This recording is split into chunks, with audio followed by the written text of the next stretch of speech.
కావాలనే మీ కలను నెరవేర్చుకోండి. సంప్రదించండి హెగ్డే ఫెర్టిలిటీ, హైదరాబాద్, తెలంగాణ. నరాల బలహీనత ఇది కామన్గా వాడతారు ఈ మాట. అంటే నరాల బలహీనత అంటే ఇందులో చాలా రకాలు ఉంటాయి.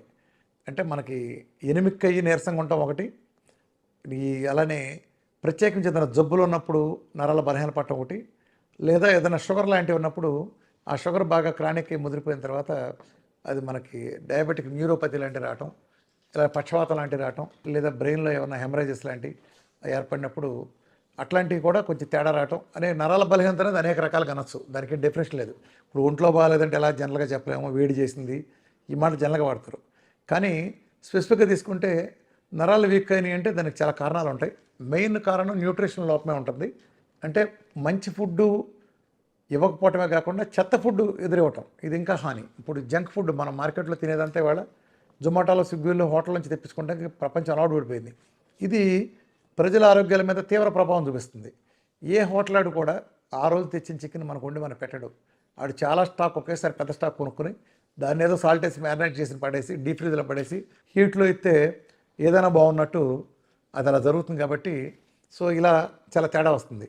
అట్లానే పక్షవాతం లాంటి, పార్కిన్సన్స్ లాంటివి ఉంటాయి.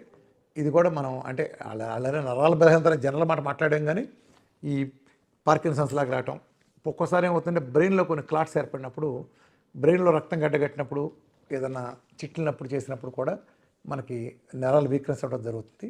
నరాలకు సంబంధించి మెయిన్ సమస్య ఎక్కడ వస్తుందంటే, ప్రధాన సమస్య బ్రెయిన్ కాదు, బ్రెయిన్ అనుకుంటే బ్రెయిన్ కూడా కాదు, ఎక్కువ వెన్నులో మనకి ఎక్కువగా భాగంలో ఏం జరుగుతుందంటే, ముఖ్యంగా L4, L5 దగ్గర ఎక్కువ మందికి, అంటే వెన్నంతా ఇబ్బంది పడినప్పటికీ, అంటే లోయర్ మనకి ఇక్కడ గుంటలాగా ఉండే చోట ఆ ప్లేస్లో ఎక్కువ రకరకాల కారణాల మూలన అక్కడ డిస్క్ బల్జ్ రావటం కానీ, అంటే డిస్క్ మధ్యలో మనకి ఒక వెన్నెముక మధ్యలో ఉండే దీని చోట కుషన్లాగా ఉండే ప్లేస్లో ఐదర్ డిస్క్ బల్జ్ అవ్వటం కానీ, అది ప్రొట్యూషన్ ఇంకేదన్నా చొచ్చుకొని రావటం కానీ, అక్కడ బోన్ పెరగటం కానీ బై ఫోర్స్ కానీ, లేకపోతే ఈ డీహైడ్రేషన్ లాంటి కారణాలు, అంటే మనకు వాటర్ తాగే అలవాటు చాలా తక్కువ ఉంటుంది. ఈ కారణాలు అనేక కారణాలు ఉన్నాయి. అట్లనే డి విటమిన్, కాల్షియం అందనప్పుడు, అట్లనే సన్నగా ఉండేవాళ్ళు ఈ రిస్క్ మనం చాలా ఎక్కువ గమనించవచ్చు. ఇవన్నీ వెన్నులో ఏమవుతాయంటే, ఎప్పుడైతే ఆ వెన్నులో మనం ఏదైనా దెబ్బతిన్నప్పుడు ఆటోమేటిక్గా దాని కిందకి వెళ్ళే నరాలు, సయాటికా కానీ ఇంకోటి కానీ నరాలు ప్రెస్ అవుతాయి. ఆ ప్రెస్ అయినప్పుడు మనం కాలంతా లాగేస్తుంది, లేదా చెయ్యి అంతా లాగేస్తుంది, లేదా పలానా పార్ట్ అంతా నిప్పుట్టింది అంటాం. దానికి కారణం వెన్నులో ఉంటుంది ఎక్కువ. సో మన వెన్ను స్ట్రెంగ్తన్ చేయడానికి అట్లనే ఇది ఎక్కువ మంది ఎవరికి వస్తుందంటే, సాఫ్ట్వేర్లో అలా కూర్చుని, లేదా ఆఫీసులో పనిచేసేవాళ్ళు ఒకే కుర్చీలో కదలకుండా కూర్చుని పోజర్లో ఉన్న వాళ్ళు కూడా వస్తుంది. దీని సొల్యూషన్ ఏంటంటే, వెన్ను నొప్పి ఉన్నాళ్ళు నిదానంగా కొన్ని వెన్ను ఎక్సర్సైజ్ చేయాలి. వీళ్ళు రెగ్యులర్ ఎక్సర్సైజ్లు మాట పక్కన పెడితే, అది చేశారు చెప్పారు టైం ఉన్నా లేకపోయినా, ప్రతిరోజు చేతులు ఇలా పైకి పెట్టి యోగాలో మనం బేసిక్స్ చేస్తాం కదా. చిన్నప్పుడు మనం డ్రిల్ చేసినప్పుడు, స్కూల్లో చదువుకున్నప్పుడు డ్రిల్ మాస్టర్ చేయించే బేసిక్ ఎక్సర్సైజ్లు, చేతులు ఉండి పైకి పెట్టి కాళ్ళు దగ్గర పెట్టి ఒంగును మన కాళ్ళని అంటుకుంటే ట్రై చేయడం, స్లోగా. ఈ ప్రాసెస్ అంతా చాలా నిదానంగా జరగాలి. ఎక్కడ మీరు స్పీడ్ వాడకూడదు. పక్కకు స్ట్రెచ్ అవ్వటం, బోన్ అలా చేయాలి. అలానే ఒకే పోజర్లో మీరు ఎక్కువ కాలం ఉండద్దు. కుర్చీ ఉంటూ కూడా మీరు మార్చుకోండి. చాలా సందర్భాల్లో ఈ నరాల నొప్పులు ఇవి వచ్చినప్పుడు, ఆ వెన్ను కారణమైనప్పుడు ఈ పడుకునే పోజర్ సరి చేసిన, అంటే మన పొరుపును కూడా 6 నెలలకు ఒకసారి ఒక పక్క నుంచి రెండో పక్క తిప్పేసుకుంటాం. అంటే మన ఏ సైడ్ ఉంటే మనం బి సైడ్కి ఇలా ఫ్లిప్ తిప్పుకోవాలి. ఇలాంటివి కూడా కొంతమంది నడువు నొప్పులు అవన్నీ పట్టేయటం అలా జరుగుతాయి. అట్లనే కుర్చీలు, చైర్లు కూడా మీరు నొప్పి అనిపిస్తే తరచూ మార్చుకుంటాం. తరచుగా చైర్లోంచి లేచి ఒళ్ళు ఇరుచుకున్నట్టుగా చేయటం, ఇట్లాంటివన్నీ కూడా కొన్ని టెక్నిక్స్ పాటించాలి. అలానే అన్నిటికంటే ముఖ్యంగా చేయాల్సింది ఏంటంటే, ఫస్ట్ పని నొప్పులు కానీ వెన్నుకు సంబంధించిన ప్రాబ్లమ్స్ ఉన్నాళ్ళు నీళ్లు బాగా తాగాలి. వాటర్ని క్రమ పద్ధతులు తీసుకోవాలి. ఒకేసారి మీరు కక్కుతుపడి ఎక్కువ తాగకూడదు. 300 ml చొప్పున ప్రతి 45 minutesకి ఒకసారి తీసుకోండి. రోజులో 15 సార్లు నుంచి 17 సార్లు తీసుకోండి. ఇది ఒక అద్భుతమైన ప్రక్రియ. నొప్పులన్నీ దూరం చేసి డిస్క్ ప్రాబ్లం సరి చేయగలుగుతుంది. అట్లనే విటమిన్ డి3ని చాలా హై డోసుల్లో, అంటే ఆల్మోస్ట్ 100 పైన ఉండేటట్టుగా చూసుకోండి. కాల్షియం కూడా ఆహారం ద్వారా న్యాచురల్గా అందేటట్టు ఎక్కువగా ప్రిఫరెన్స్ ఇవ్వండి. అట్లనే ఒమేగా 3 బాగా ఇచ్చినప్పుడు కూడా చేయండి.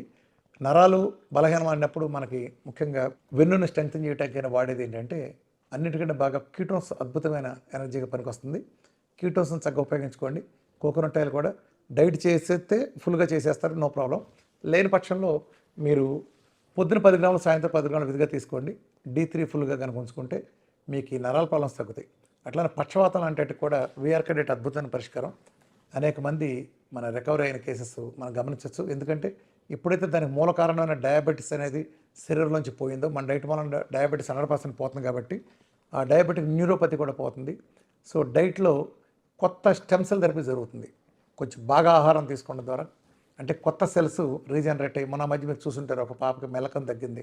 1 మంత్లో మెలకను పోయిందంటే వెనకమాల న్యూరో మనకి ఆ నరాలు ఉంటాయి కదా, అవి కొత్త రక్తనాళాలు సృష్టించబట్టడం ద్వారా, అంటే స్టెమ్ సెల్ థెరపీలో జరిగింది.